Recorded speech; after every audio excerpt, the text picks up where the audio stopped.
Assalamualaikum warahmatullahi wabarakatuh.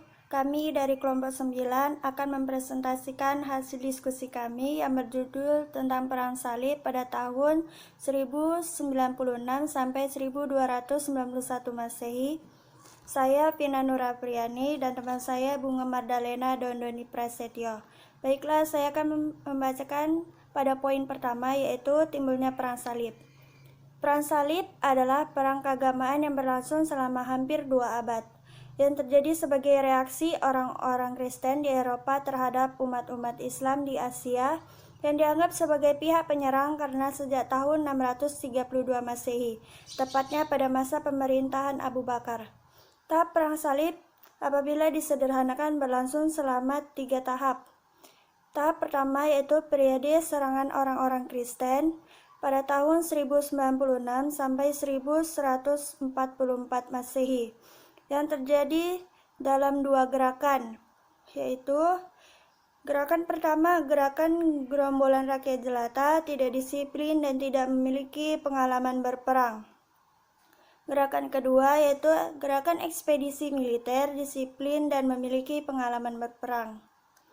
Tahap kedua pada tahun 1144 sampai 1193 Masehi disebut periode reaksi umat Islam karena jatuhkan wilayah kekuasaan Islam ke tangan kaum Salib, sehingga Imanuddin Zanki, Nuruddin Zanki, dan Salahuddin Al-Ayyubi bangkit melakukan perlawanan untuk merebut kembali wilayah-wilayah yang dikuasai orang Kristen. Tahap yang ketiga pada tahun 1993 sampai 1291 Masehi yang dikenal dengan periode kehancuran di dalam pasukan Perang Salib. Poin kedua, penyebab Perang Salib. Penyebab utama terjadinya Perang Salib terdapat 3 faktor, yaitu faktor agama.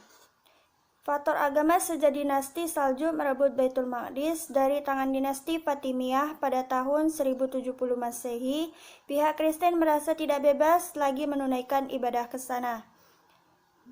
Yang kedua, faktor politik.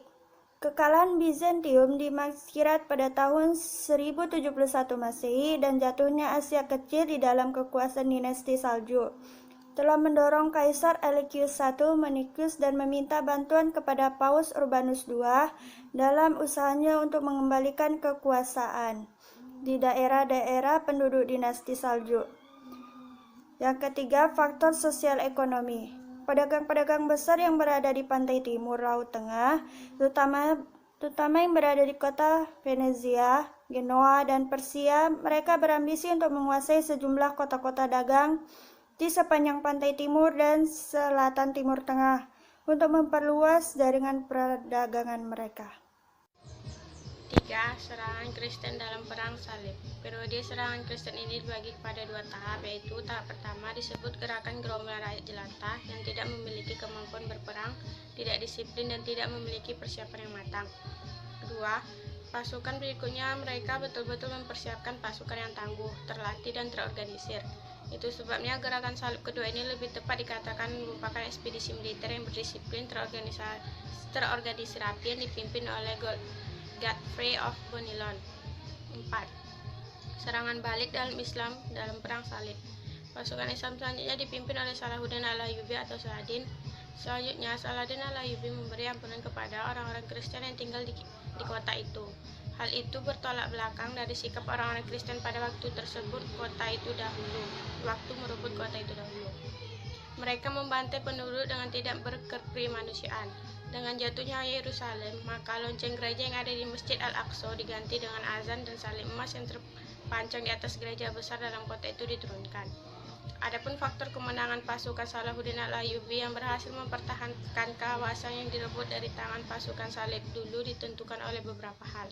Pertama, kedudukan Sultan Salahuddin Al-Ayyubi sebagai Sultan dinasti Ayyubi sangat kuat sehingga ia berhasil memotivasi rakyat untuk mendesak pasukan Salib. Hal ini berbeda dengan keadaan umat Islam pada waktu diserang pasukan Salib satu gerakan kedua. Di saat itu dinasti Saljuk tidak mengalami perpecahan. Dinasti Fatimiyah dalam keadaan lumpuh di Mesir dan Daulah Habasyiyah mengalami kemunduran di Baghdad. Situasi yang demikianlah yang menyebabkan pasukan salib pertama menang dan dapat berhasil merebut satu persatu daerah kekuasaan Islam.